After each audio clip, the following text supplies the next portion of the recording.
En esta oportunidad vamos a estudiar el capítulo 20 de Apocalipsis de los versículos 11 al 15.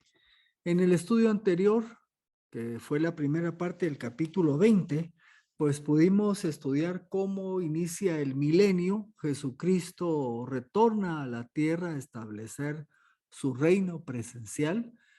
Podemos ver cómo termina, pues vimos que terminó la tribulación y aquellos que habían creído en Cristo y que habían muerto durante ese periodo resucitan y van a reinar con él durante este tiempo.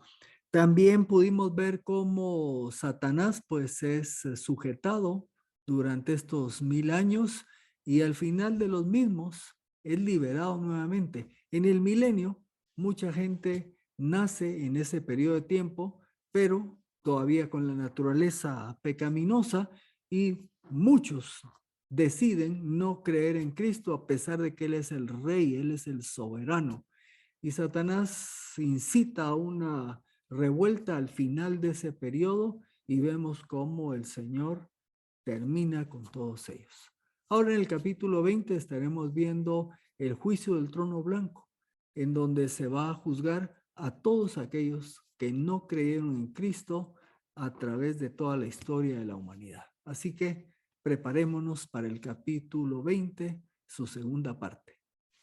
Muy bien, aquí tenemos entonces Apocalipsis capítulo 20, versículos del 11 al 15. Y lo que nos había faltado era esta parte.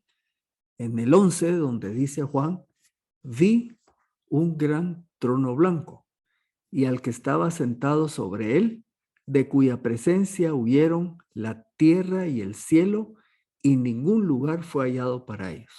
La semana pasada aparece nuevamente esta escena donde la tierra y el cielo pues ya no van a estar porque va a haber una nueva creación, pero aquí en esta sección es donde se introduce precisamente esta idea de que la tierra y el cielo como los conocemos hoy día pues no van a estar en un futuro. Vamos a ir desglosando este pasaje. Cuando dice, vi un gran trono blanco, dice que es grande porque obviamente es el trono de Dios. Y el que sea blanco da la idea de que de ese trono saldrán juicios santos, puros y justos. No hay nada que se pueda alegar delante de este trono de que no haya justicia, porque es un trono en donde el que está juzgando lo hace, valga la palabra, ¿no? Justamente, imparcialmente. Al que estaba sentado sobre él, dice el versículo, ¿verdad? Y la pregunta que nos podemos hacer es, bueno, ¿y quién es el que está? Es el trono. Algunos mencionan que algunos autores dicen, bueno, es Dios, y por ejemplo hay un autor que dice es Dios y que puede ser el Padre o puede ser el Hijo. Pero viendo algunos pasajes como el que les presento aquí, Juan 5, 22, 23 dice, porque el Padre no juzga a nadie, sino que todo el juicio lo dio al Hijo, para que todos honren al Hijo como honran al Padre. El que no honra al Hijo, no honra al Padre que lo envió. O sea que la respuesta a quién está sentado en el trono, entonces estamos diciendo es Jesucristo. Y el pasaje de Juan nos está dando precisamente esa idea de que el Padre ha delegado en el Hijo el que Él sea el que haga este tipo de juicio. Otro pasaje, en Hechos 17, 30, 31, si ustedes se recordarán, Pablo está allá en Atenas y es aquel momento en que llega con estos filósofos y sabios atenienses y que ve todo este montón de imágenes de dioses, y entonces él entra para compartirles el evangelio, y en esa escena es donde dice esto: por eso, aunque antes Dios pasó por alto los tiempos de la ignorancia, en este tiempo manda a todos los hombres en todos los lugares que se arrepientan, por cuanto ha establecido un día en el que ha de juzgar al mundo con justicia, y aquí está la clave, por medio del hombre a quien ha designado. Y la pregunta que nos haríamos, bueno, ¿y quién es este hombre al que ha designado para juzgar con justicia? Y agrega, dando fe de ello a todos, y aquí está la clave también, al resucitarle de entre los muertos. Obviamente, este hombre que menciona aquí Pablo es Jesucristo, porque es el que resucitó de entre los muertos. Así que quien está en el trono, en este gran trono blanco, es Jesucristo. Y claro, más adelante veremos qué tipo de juicio o a quiénes va a juzgar. El versículo agrega, de cuya presencia huyeron la tierra y el cielo. Indica el final de la tierra y el cielo, al menos como nosotros los conocemos. Segunda de Pedro 3:7 dice, pero la misma palabra, los cielos y la tierra que ahora existen, están reservados para el fuego, guardados hasta el día del juicio y de la destrucción de los hombres impíos. Como vamos a estar viendo precisamente, este juicio del trono blanco es un juicio que es en donde van a estar presentes todos aquellos que no quisieron creer en Cristo Jesús como su Señor y Salvador. O sea, el juicio de los hombres impíos. Y dice que para ese tiempo es que cielos y tierra están reservados para el fuego. Esto es para ser destruidos. En el mismo pasaje, segunda de Pedro 3:10, más adelante, dice, pero el día del Señor vendrá como ladrón. Entonces los cielos pasarán con gran estruendo, los elementos ardiendo serán deshechos y la tierra y las obras que están en ella serán consumidas. Uno de los autores que consulté utiliza esta palabra, obviamente que no está en el idioma español. Dice que habrá una descreación, o sea, lo que existe dejará de existir. Así como Dios creó de la nada, también por su palabra y solo con ordenarlo, lo que existe puede dejar de existir y es lo que va a pasar con los cielos y la tierra actuales. El versículo 12 continúa diciendo, vi también a los muertos, grandes y pequeños, que estaban de pie delante del trono, y los libros fueron abiertos, y otro libro fue abierto, que es el libro de la vida, y los muertos fueron juzgados a base de las cosas escritas en los libros, de acuerdo a sus obras. Vayamos diseccionando el versículo. Vi también a los muertos, dice, grandes y pequeños. Estos muertos los vimos en la primera parte del capítulo 20, que aparecen en el versículo 5, que dice, pero los demás muertos no volvieron a vivir, sino hasta que se cumplieran los 5,000 años. O sea, los no salvos de todas las épocas. Si usted se recordará, cuando cuando empieza el milenio, hay una resurrección. Y de estos que resucitan después de la gran tribulación, entran a reinar con Cristo. Pero los que no son creyentes no resucitan en ese tiempo, sino hasta después del milenio, que es la escena en la que estamos ahora. Cuando estudiamos Daniel los días domingo, estudiamos este pasaje de Daniel 12:2, donde a Daniel se le enseña, y lo que dice aquí, y muchos de los que duermen en el polvo de la tierra serán despertados, unos para vida eterna y otros para vergüenza y eterno horror. Nuevamente, los que fueron despertados, o sea, resucitados para vida eterna, fue al inicio del milenio.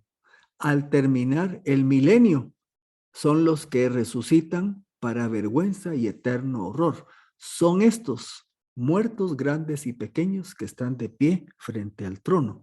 Cuando dice grandes y pequeños, se refiere a toda persona, no importando su posición social ni ningún otro tipo de posición económica, su etnia, no importa. Todos los que no hayan creído en Cristo van a estar aquí presentes delante de este juicio. No importa si era un gran empresario o un trabajador muy sencillo. Si no creyeron en Cristo, se van por igual a este tiempo de juicio. Cuando dice que estaban de pie, uno de los autores dice, son muertos. Si se fijan, dice que son muertos, ¿verdad? Grandes y pequeños. Pero estos muertos están de pie. ¿Por qué? Porque para este juicio son resucitados y estaban de pie delante del trono. ¿Por qué estaban de pie delante del trono? Porque están en espera del juicio final. Queremos aclarar algo aquí. En este juicio no es un juicio para creyentes. Este es un juicio para no creyentes. Así que toda esta escena es para los que no creyeron en Cristo. Esta es la resurrección de condenación de la que habló Jesús. En Juan 5, 28 y 29, el Señor dijo, no se asombren de esto, porque vendrá la hora cuando todos los que están en los sepulcros oirán su voz y saldrán, los que hicieron el bien para la resurrección de vida, pero los que practicaron el mal para la resurrección de condenación. Entonces, aquí en esta parte final del capítulo 20, estamos viendo a los que practicaron el mal, que son resucitados, pero para condenación. Nos agrega el versículo y dice, y los libros fueron abiertos, y los muertos fueron juzgados a base de las cosas escritas en los libros, de acuerdo a sus obras. Claro, no faltará quien nos diga, ya vio que es de acuerdo a las obras. Sí, pero entendamos algo, y lo vamos a ampliar un poco más adelante. Sí se toman en cuenta sus obras, pero no en el sentido de ver entre obras buenas y malas, sino básicamente evaluar la trayectoria de maldad que han tenido, y en función de esa trayectoria de maldad, va a ser también su condenación. En Juan 6, 28, 29, le dijeron, y en esta escena se recordarán, es cuando hubo gente que lo andaba siguiendo porque les había dado de comer, y el Señor Jesús les dijo, ustedes me están siguiendo porque les ha dado de comer, y les habló fuertemente, y dice que muchos ya dejaron de seguirlo, y ya se quedaron solo sus meros discípulos. Y en ese diálogo entonces le dijeron, ¿qué haremos para realizar las obras de Dios? Y responde Jesús y les dijo, esta es la obra de Dios, que crean en aquel que Él ha enviado. O sea que sí, se van a tomar en cuenta sus obras, pero una obra súper importante que determina este juicio es la que está acá. ¿Cuál es esa obra de Dios? Que crean en aquel que Él ha enviado. El que no haya creído en Jesucristo, entonces sencillamente es sujeto de este juicio del trono blanco. Se nos agrega ahí, y otro libro fue abierto, que es el libro de la vida. A manera de contraste, con este libro de la vida, los impíos van a poder ver que sus nombres no están en él porque nunca creyeron en Jesucristo. Así que la presencia del libro de la vida es donde están los que son salvos, y estos que están siendo juzgados sencillamente no aparecen en ese libro. Aquí yo hice una pregunta. ¿Y qué de los creyentes que lleguen vivos al final del milenio? Ya el pasaje no dice mayor cosa de ellos, ¿verdad? Hay un autor que, por ejemplo, emite una teoría y dice, bueno, es posible que, ¿se recuerdan ustedes que vimos que al final del milenio es soltado Satanás, vuelve a levantar a la gente en rebelión, a todos aquellos que nacieron en el milenio, pero que no creyeron en Cristo, vuelve a levantar una revuelta? Llegan a Jerusalén, levanta gente de todo el planeta, gente no creyente, y el Señor sencillamente los destruye a todos. Pues uno de los escritores que estudia Apocalipsis dice, una posibilidad es que Satanás haya matado a todos los creyentes, entonces pues son resucitados y así es que ingresan. El pasaje no dice mayor cosa, yo me opté más por esta posibilidad. O sea, los creyentes que vivieron en el milenio, o sea, los que creyeron en Cristo, ¿verdad? ¿Qué pasa cuando termine el milenio? Eh, Repito, el pasaje no dice al respecto, pero quizás puede que se dé un proceso similar al del rapto. ¿Se recuerdan? En el rapto, los que habían muerto en Cristo son resucitados, y los que estén vivos en ese momento son transformados. Así que posiblemente esto sucede con estos creyentes que llegan al final del milenio. El versículo 13 dice, y el mar entregó los muertos que estaban en él, y la muerte y el Hades entregaron los muertos que estaban en ellos, y fueron juzgados nuevamente, dice aquí, cada uno según sus obras. Y el mar, la muerte y el Hades entregaron los muertos. Esto de que entregaron los muertos es otra manera de expresar la resurrección de los no creyentes. MacArthur dice, el mar y la muerte se representan, ahí tengo un error, es como voraces monstruos que se han tragado esos cuerpos y serán obligados a devolverlos antes de dejar de existir. La resurrección de los no creyentes. Evidentemente, los malvados también recibirán cuerpos resucitados, que serán diferentes de sus cuerpos mortales anteriores, los cuales serán indestructibles. Este párrafo es del doctor Constable, que es uno de los autores que he consultado, porque surge la pregunta, bueno, si los que no creyeron en Cristo también experimentan una resurrección, bueno, ¿qué tipo de cuerpos van a tener? Obviamente no van a ser como los cuerpos de los creyentes, ¿verdad? Esos cuerpos nuevos que el Señor le da a todos los que creyeron en Él. Pero tampoco podrían ser los cuerpos normales, mortales, ¿verdad? Porque podrían ser destruidos fácilmente en el lago de fuego. Entonces, la opinión de Constable, porque no encontramos explicación así en la escritura, él dice que van a ser unos cuerpos diferentes, que no se destruyen y que precisamente por eso cuando lleguen al lago de fuego es donde vivirán ese sufrimiento constante. Pues esto no es nada agradable comentarlo, pero es la realidad. Bueno, ahí hay una postura, quizás pueda haber otra, pero esta me pareció interesante. Vamos a ver cómo aparecen aquí estas palabras Hades y todo. Hades es la palabra griega que usaron en la Septuaginta. Se recordarán ustedes que la Septuaginta fue la traducción del Antiguo Testamento del hebreo al griego, ¿verdad? Entonces, esta palabra Hades fue la que se utilizó para traducir el vocablo hebreo Seol o Sheol, como está en el lenguaje original, que se refería a la morada de los muertos.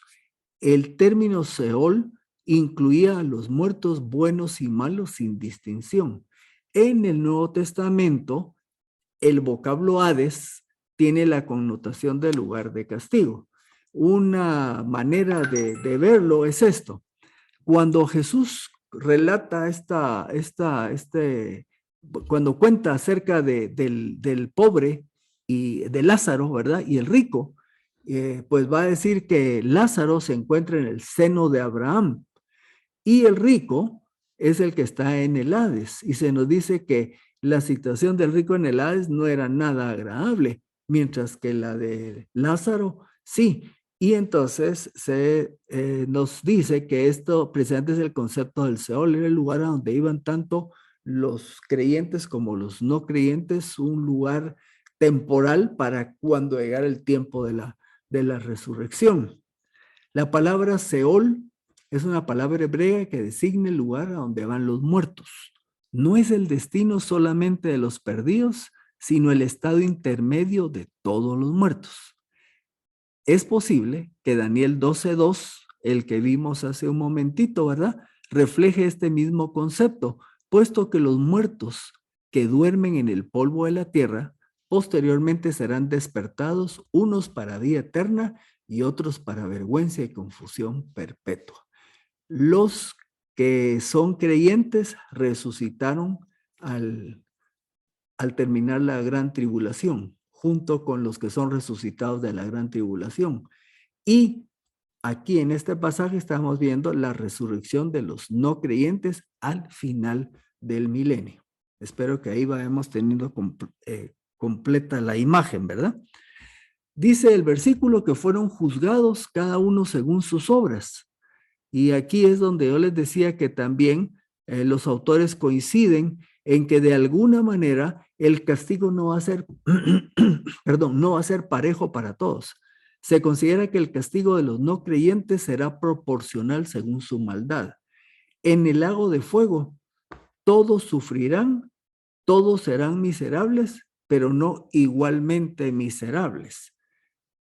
Recuerde usted el contraste que hizo Jesús entre Corazín y Betsaida y Tiro y Sidón cuando dijo que si hubieran podido ser testigos de las obras que hizo Jesús, los de Tiro y Sidón posiblemente hubieran tenido un futuro, una historia diferente, pero que el juicio para Corazín y Betsaida iba a ser más fuerte que el de Tiro y Sidón.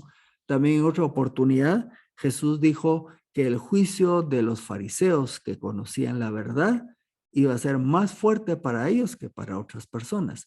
Entonces, aquí lo que se está interpretando es de que aunque todos van a ir al lago de fuego, el grado en que van a pagar o en el que van a sufrir, podríamos decirlo, van a haber distintos grados de sufrimiento. Aquí voy a hacer una observación. Recuérdese que entre los creyentes, los que creyeron en Cristo, todos son salvos, pero va a haber un sistema de galardones que tiene que ver con la manera como el cristiano vivió su vida cristiana. O sea, factor común, todos son salvos, pero no van a ser todos salvos de la misma manera. Hay algunos que se distinguieron y van a tener galardones en la vida eterna. Pues de la misma manera, los que no creyeron en Cristo van a haber distintos grados en que van a recibir su castigo. El versículo 14 dice, y la muerte y el Hades fueron lanzados al lago de fuego. Esta es la muerte segunda, el lago de fuego. Dejan de existir, por lo tanto, la muerte física y el lugar temporal de tormento para dar lugar a la muerte segunda. La muerte segunda, el lago de fuego, es la separación eterna del individuo de la comunión con Dios. Esto lo expresa Evis Carballosa. Por otro lado, MacArthur dice, además es un lugar de interminable pesar, donde hay lloro y crujir de dientes. Pablo, allá en 2 Tesalonicenses capítulo 8, versículo 9, dice, en llama de fuego para dar retribución a los que no han conocido a Dios y a los que no obedecen el evangelio de nuestro Señor. Ellos serán castigados con eterna perdición, excluidos de la presencia del Señor y de la gloria de su poder. Y esto viene a reforzar el concepto de lo que es esta muerte segunda, ¿verdad? Es un total alejamiento sin la presencia del Señor. El versículo 15 dice, y el que no fue hallado inscrito en el libro de la vida fue lanzado al lago de fuego.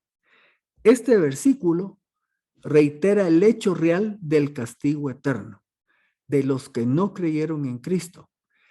Esta doctrina del castigo eterno se ha vuelto impopular en tiempos modernos y esta doctrina del castigo eterno desvirtúa las ideas que presenta el universalismo o apocatástasis.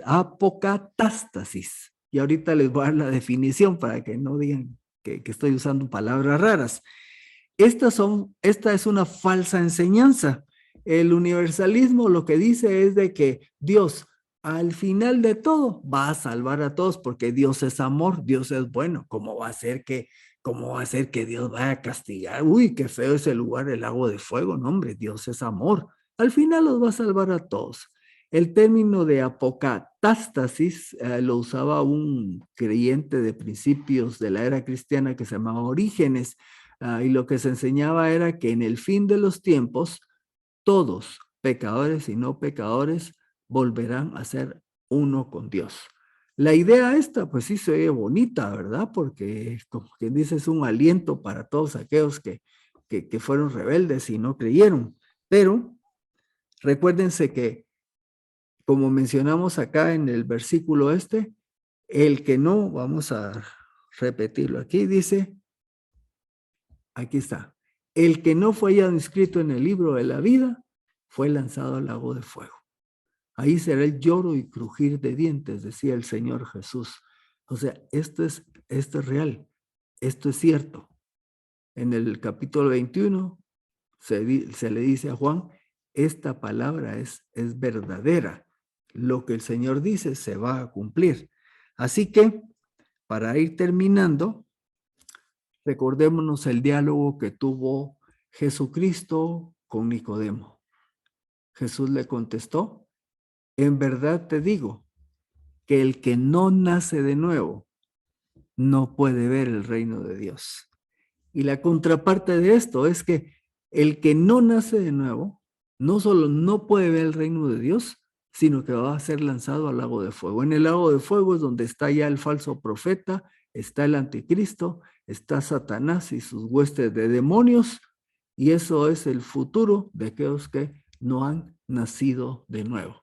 Y para que quede claro, se recordará que cuando Pedro y Silas estuvieron presos allá en Éfeso, y milagrosamente el Señor los libera, y entonces el carcelero está a punto de suicidarse porque se le habían ido los presos, y Pablo le dice, tranquilo, aquí estamos. Y ante este hecho, entonces se nos presenta esta porción de la Escritura. El carcelero, después de sacarlos, dijo, señores, ¿qué debo hacer para ser salvo? Ellos respondieron, cree en el Señor Jesús y serás salvo tú y toda tu casa. Recuérdense, ¿qué debo hacer para ser salvo? Porque, ¿por qué necesitamos salvación? Porque el ser humano está perdido, muerto en delitos y pecados. Está espiritualmente muerto. Su destino es el lago de fuego, es la condenación eterna. Por eso es que el ser humano necesita ser salvo. Por eso es que necesita nacer de nuevo. Y con estos dos pasajes quería terminar para que nos recordemos que nuestra acción con las gentes a nuestro alrededor es precisamente guiarlos al hecho de que necesitan nacer de nuevo y que tienen que creer en el Señor Jesús para ser salvos. La narración de la segunda parte del capítulo 20, pues no es una narración que nos pueda llenar de gozo, porque es una escena pues triste. Sencillamente todos aquellos que rechazaron a Cristo resucitan al final del periodo de estos 1000 años, pero resucitan para estar delante de un juicio en el que serán condenados eternamente y son lanzados al lago de fuego. Pensemos por un momento que hay muchas personas que aún no tienen a Cristo en su vida, y aprovechemos esto que estamos estudiando como una motivación para seguirle compartiendo a nuestros familiares, amigos, compañeros, vecinos, porque solo en esta vida es la única oportunidad que hay para arrepentirse y creer en Cristo. Nos vemos la próxima semana.